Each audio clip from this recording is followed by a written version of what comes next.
Okay. So, hi everyone. My name is Will. I work for WP Stars. I've been there for about 7 or 8 months now. I'm originally from the San Francisco Bay Area, but lived in Vienna for the past couple of years. So basically, the intention of what I was going to talk about today is when you're in an agency environment and usually building themes or plugins, it's a little bit difficult to kind of make that jump towards a more headless approach, right? Taking a full dive into an entirely separate headless application might not always be the right choice.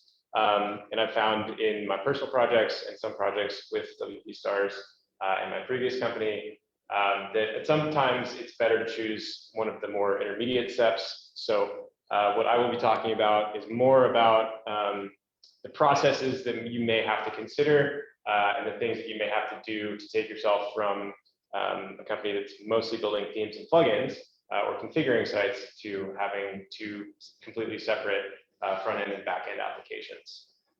So, a couple of initial assumptions. First off, we're using React. React seems to be kind of the most popular JavaScript framework at the moment. There are plenty of others that you could use, Vue or Angular, but for WordPress and our examples today, we'll be talking about React. React is built into Gutenberg already, so if some of you are familiar with building Gutenberg blocks that are dependent on React, you can also enqueue them on the front end for Gutenberg blocks, or you can have embedded apps within your page as well. So in this case, we are talking about using React. So it's quite easy. There are a ton of resources online if you're not super familiar with it. And I think that once you get used to doing that and you have a basic understanding or a solid foundation of JavaScript, making the jump to using React as opposed to kind of PHP templating is not a huge jump. Other assumptions: we haven't yet completed a headless project. We haven't adapted a Git workflow. And then we're also not prepared to necessarily learn a whole new programming language and really take too much time out of actually working on projects and work on learning something new. Yeah, so on our local machine, there's a couple of things that we would need to do. Having Node.js and NPM installed, it would be the first two. Usually you do want to work in a proper IDE. VS Code or PHP Storm are usually two more commonly used ones, but having a terminal available inside of your IDE is really, really helpful when you're actually running these applications locally. If you're using something else, Sublime Text or something that maybe doesn't have the terminal, or you're just editing the text files, that might be a time to consider switching over. The basic headless setup is going to be having a WordPress as your backend, and then your headless application would be running under a Node server on your front end. You can run both of those locally if you're developing your WordPress site locally with, say, MAMP or XAMPP or any other local server, or Apache or Nginx server. You would just serve your site on whatever port that is, and then Node would serve your React app on a separate port. You can always specify that inside the environment variables. Yeah, so that's also another thing that Helmut and I had actually mentioned before. It's a little bit difficult for, I think, some people who come from the WordPress world of building a site with the WordPress front end, thinking of these things as kind of two separate applications that have to communicate with each other. So if your developers are in a place where all they know is building WordPress sites, it's really important to kind of try to get to start thinking about those two applications as two totally separate things. The last thing that I'll mention as well, having a JSON formatter in your as an extension for whatever web browser you use is really, really helpful for either parsing the REST API or parsing any other JSON strings you need. Yeah. Which one do you recommend? I'm not sure I even know the name, but I can tell you after. Yeah. Which JSON format for the browser? Yeah. So if you are also at that point where you're not entirely sure if you want to go headless and you maybe need a little extra push to move in that direction, I just want to talk about a couple of development advantages and then a couple of design advantages as well that this kind of setup would provide.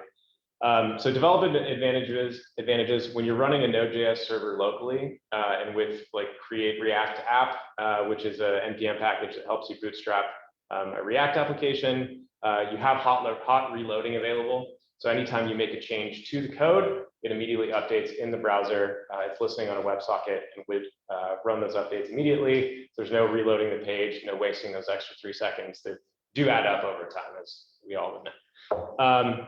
JS and React are very, very popular. And like I mentioned earlier, the learning resources for React are very, very wide. There's a ton of material online that can teach you pretty much everything that you would need to know about the technical side of figuring out how to have a headless application that will communicate with WordPress. But having all of those resources available is really, really nice, especially when maybe it's not something you're super familiar with. Access to NPM and other component libraries as well is a huge advantage. You know, we think about in kind of standard WordPress development, finding the right plugin, modifying that plugin maybe through some set of hooks. And sometimes those plugins aren't necessarily built in a way that makes it easy for us to modify them. And when we do have to edit the source code of a plugin, then obviously we always run the risk of getting that overwritten every time a client decides to update a plugin or something of the sort. But when we have access to NPM, it's basically a massive open source library that would allow us to do a number of different things. Some of the better examples that I've seen it used for would be something like an interactive map, which can be quite difficult to build if you don't have full control over the display, or having a massive data table that you need searching and filtering done on. There are plenty of NPM packages that would be able to handle that. So having that available in the WordPress environment is a huge advantage in my eyes, and being able to access that quite often is a pretty cool thing. Design libraries as well are very, very helpful. You know, quite often when you receive a design from a designer, it's a lot easier to kind of take something that already exists and match it to the design and have something on the page, having some content that you don't actually have to put in yourself. So having these templates, having these design libraries available, and then kind of pulling them back in to match your design also just kind of means you're never really building from scratch. So like, for example, material design has a ton of components that are available, makes it very easy to keep your JSX in React fairly organized and be able to use a lot of those styles without having to actually write them yourself. Tailwind and Bootstrap, hopefully we're all familiar at least with Bootstrap. Tailwind is a tad newer, but Tailwind is really, really cool in my opinion with React, because you can basically keep all of your styles in your JSX. Tailwind provides a set of utilities similar to the Bootstrap utilities that would allow you to build a site with next to no CSS at all. So for example, like my portfolio is built with Tailwind, and my CSS in my portfolio is about 5 lines long. So that was all I needed. I don't particularly like writing CSS.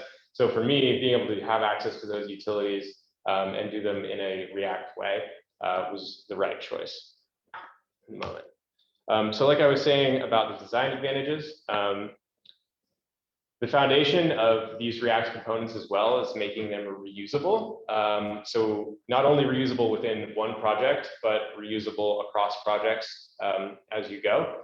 So every time you're able to build a component that is general enough to reuse it somewhere else, that just eliminates work for the future, right? So having those components over and over and over again, and being able to edit maybe a couple of classes to change how they display for whatever project that you have, is usually going to be a big time saver in the long run.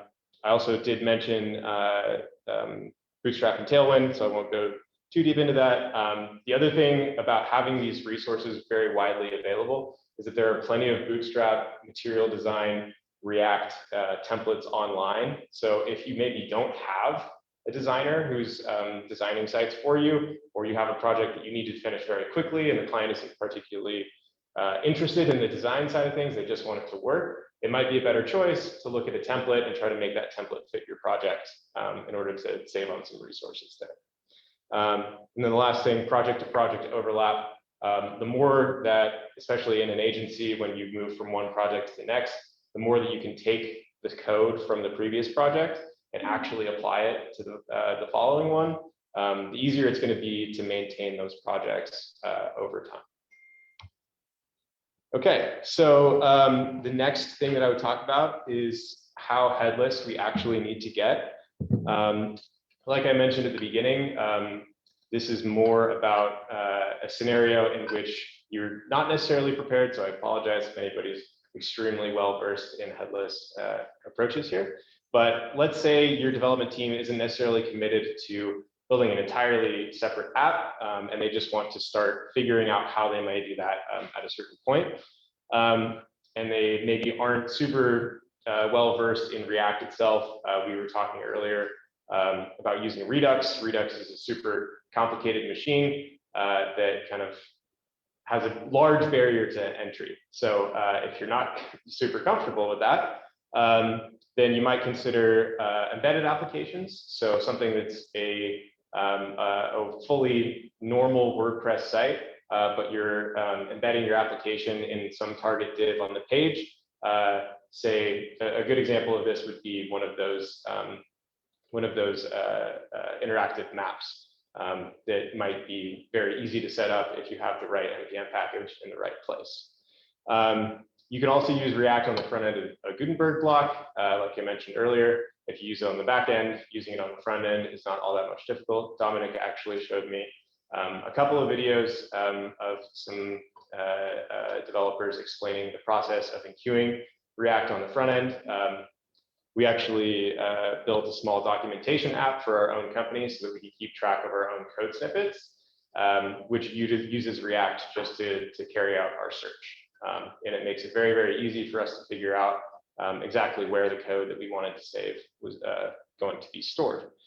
We initially started with GitHub snippets, but found that a little bit difficult to work with because we couldn't actually search through those snippets. So if somebody wanted to find a specific function or something under a specific project, it was a bit easier for us to categorize that under our own documentation site. In that same vein, React can be really, really helpful for carrying out a complicated state search. So having a list of variables that results need to fulfill, and then using the React state as opposed to doing it within your own JavaScript on the page.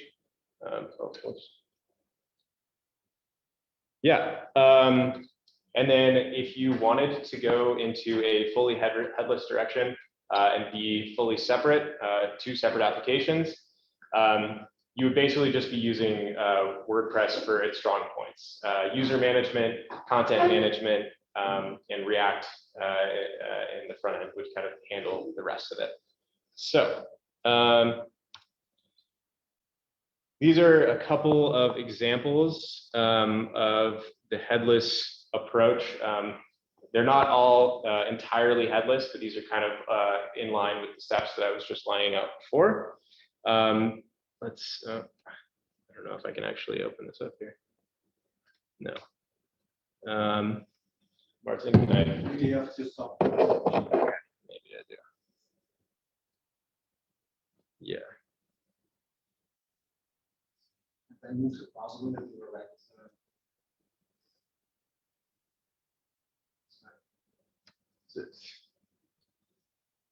We'll go to the next one.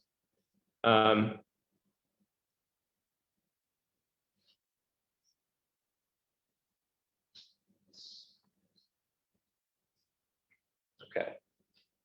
Oh God, how do I see this? Sorry, I had this all on my own computer. Do you know how can you help me out for a sec? I don't know how I show this. I don't know where it is. You can either show this or the Right, but how do I go to the other browser? You have to turn it back. No, okay. Well, okay. It's good. Well, how do I get it in like full view though? I don't know where the. You can use like it's on the right side or is it on I see. Okay. Okay. Sorry.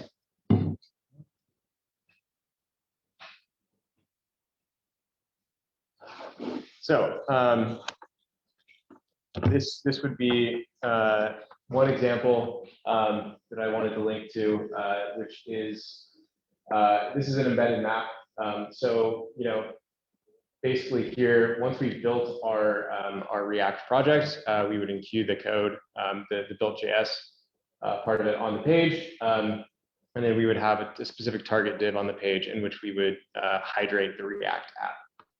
So you could embed this on the page. It wouldn't be necessarily a headless application, but it would be an application running inside. You could use everything, all of the advantages that you would have in React, but inside of the page. All right.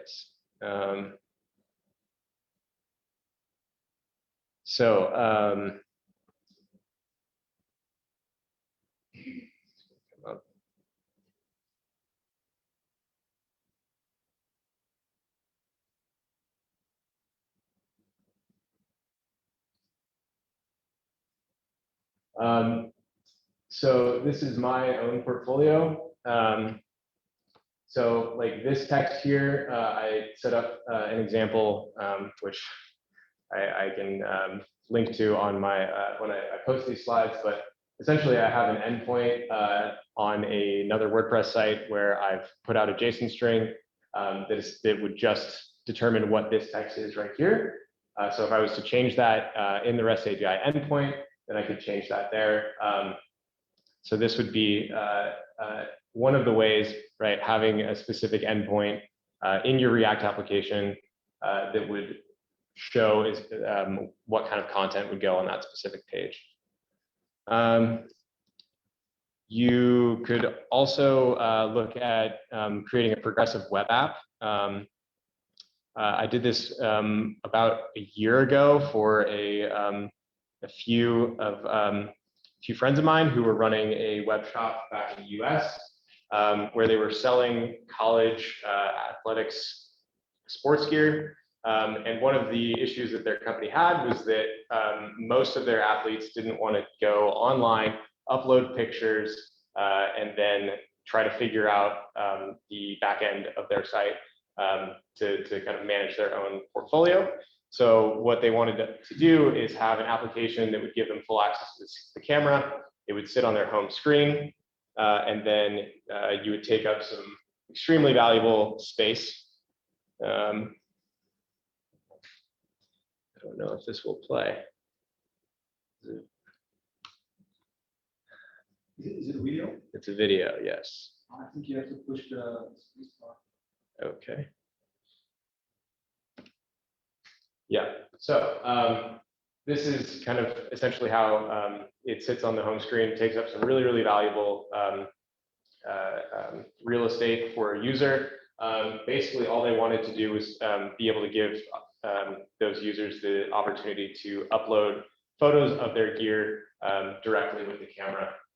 So after you log in here, it shows you a list of products. You can choose from those products to add a new one, and then upload those images directly with your phone. This just requires you registering a service worker with the browser. This is entirely built in React and deployed with Vercel. And it was a way for them to have an app that would communicate with their WordPress or with their WooCommerce store, but also be able to sit on their phone. So On the other end of being completely headless, this is about as far as you can take it in terms of being totally separate from your WordPress application. So as you're transitioning to a headless setup, you do have to understand the availability and the need of use for the REST API. So instead of writing these custom functions with Ajax, the REST API does have quite a bit built into it as well. So a lot of that stuff can be handled out of the box. A lot of the time, you will have, or basically, if you have any custom post types, they will all have their own endpoint if you choose to when you register them. And then they would all follow the kind of CRUD model of the 4 things that you essentially can do with them: create, read, update, and delete. So when you are trying to make that kind of mental jump from having a single WordPress installation to having 2 separate installations of the 2 separate applications, understanding that this is what makes a REST API RESTful is really important for developers to kind of start to accept and understand. So when you're registering your own custom endpoints, if you can follow this model as well, obviously that would be preferred. If you're familiar enough with running WP queries and using the WP query class, understanding that passing in URL query parameters is going to handle the majority of matching that WP query class and making those similar queries. Like I said before, custom post types can and do have their own endpoints. The authentication is handled with nonces, and registering those are quite easy. But I will briefly talk about authentication at the very end. And then also being able to write custom endpoints and knowing when to write them and not overwriting existing functionality is really, really valuable as well. It's quite easy to register those custom endpoints, but knowing when and where to do it is really, really helpful. So other considerations in getting yourself off the ground, your development is more likely better to take place locally, which also probably means that you're going to have to consider how you're going to handle your code versioning, whether it's Git or you're just going to let people work on their own projects. But having a reliable Git workflow where your team is aware of normal standards of how and when to push code, writing commit messages, creating pull requests, and then being able to hook that into your deployment services as well is going to be something that likely will take quite a bit of time and effort. And this might actually be even more of a barrier to doing this than, say, understanding and being able to use React. Vercel and Netlify are 2 really cool deployment services that can run on GitHub webhooks as well. So if you are able to connect the 2, or if you choose to use those, then whenever your main branch is updated, it would automatically be deployed, and you wouldn't have to handle moving code into a live environment or developing remotely in that regard. Remembering that code should always be reusable, and in these cases in particular, it's extremely important. ACF to REST API is a very, very cool plugin. It handles a lot of making your ACF fields available and updatable via the REST API. Very, very helpful. You will have to consider what kind of authentication you may need. So whether that's basic authentication, JSON Web Tokens, application passwords as well. I'm not super well versed in application passwords. I know that's kind of one of WordPress's attempts to try to usher in the ease of use for headless approaches. But yeah, there are plenty of different ways you can go into the authentication side of things there. And then one of the other considerations is how static is the content on my site, right? So in a lot of the sites that we may be building, maybe half of the content on the site will remain unchanged for the vast majority of the time that the site is live. So you might consider using a tool like GraphQL and Gatsby, which is known to be extremely fast and extremely SEO friendly as well, to run your queries before your site is rendered.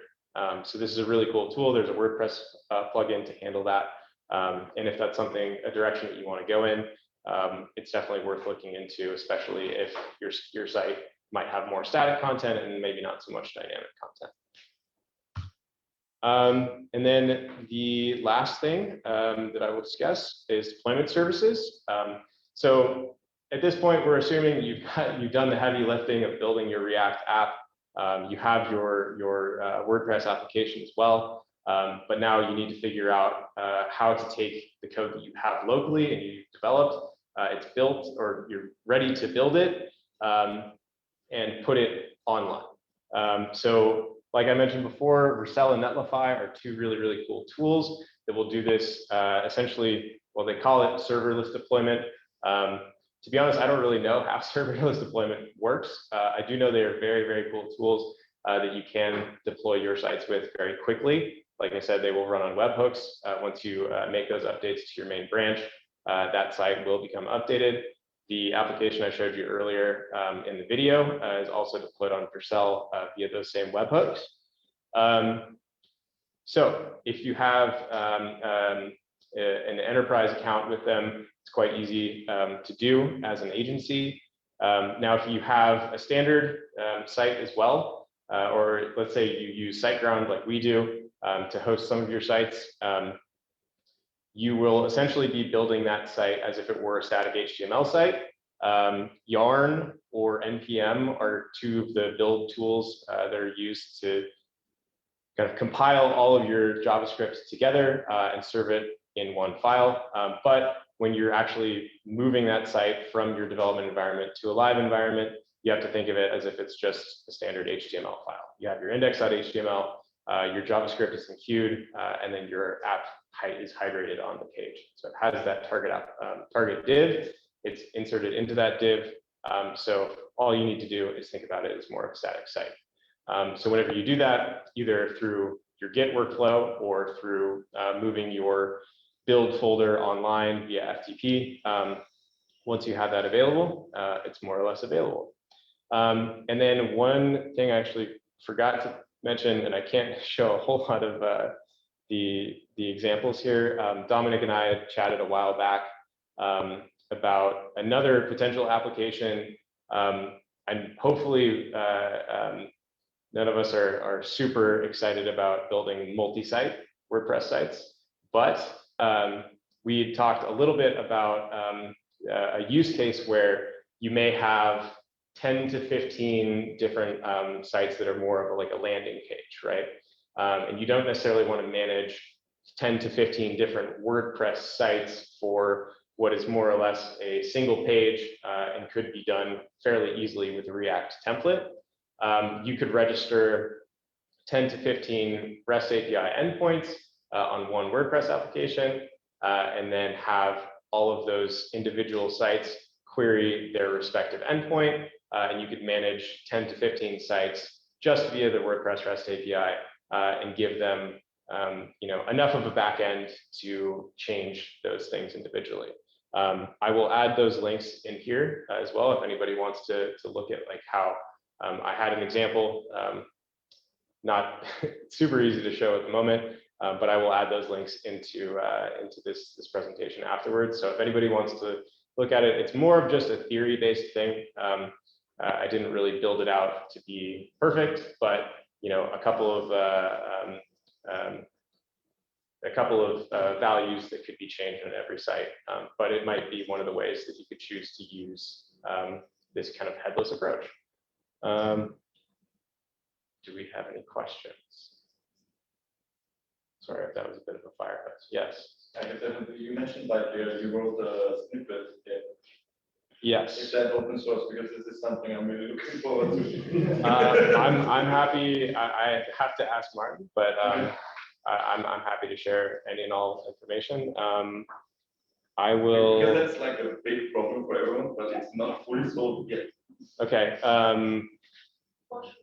Cool. I was logged in. It's You can log in password on the protected, but I can also show it. Because we Okay. have pretty much the same problem with the gist. We have an internal GitLab that does that, but searching on it, it's a nightmare. Okay. Especially onboarding new developers, it's really hard to figure out what. Yeah. Yeah. Martin, do you have one Maybe we just password? continue with someone else. Yeah, if anybody- Let me just type right now. Yeah. To be honest.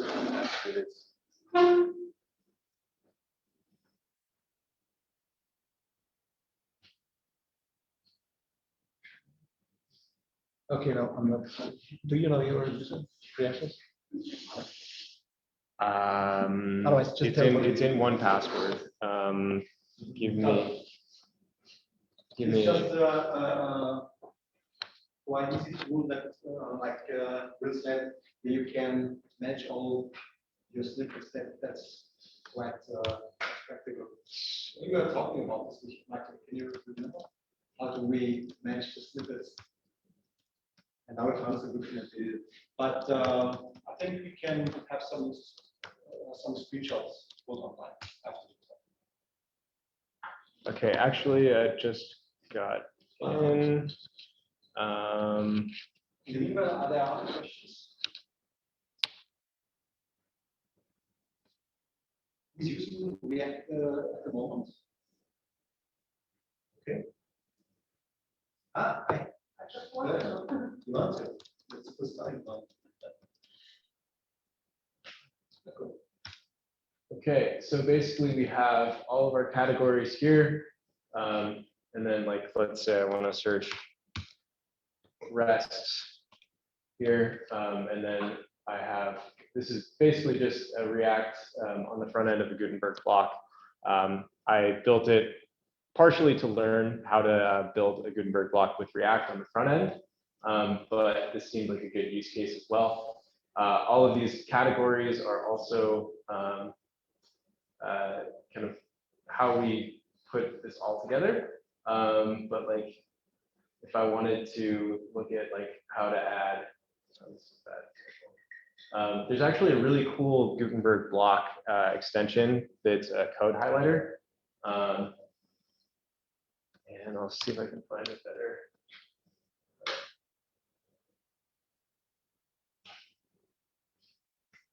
So this is a Gutenberg block here as well, but it highlights it very nicely. And because it's in the content of the WordPress post, it's very, very easily searchable with the custom post type endpoint. So all I had to do here was register my own endpoint. It took its own query parameters. I queried that endpoint, and then I would have a small snippet of an explanation of how or what the snippet does, and then the proper highlighted code right after it as well. So this was just one of the use cases that we had that seemed like the right choice to have something that was fast, that was organized, and a good opportunity to learn. So, yeah. More questions? But please don't wait your emails like that. This was not, yeah, this is a, let's see if there's a different one. But the front end is WordPress front end, or is that random? Yes, so this is a WordPress front end, but this entire page is a block, is a Gutenberg block that has React on the front end.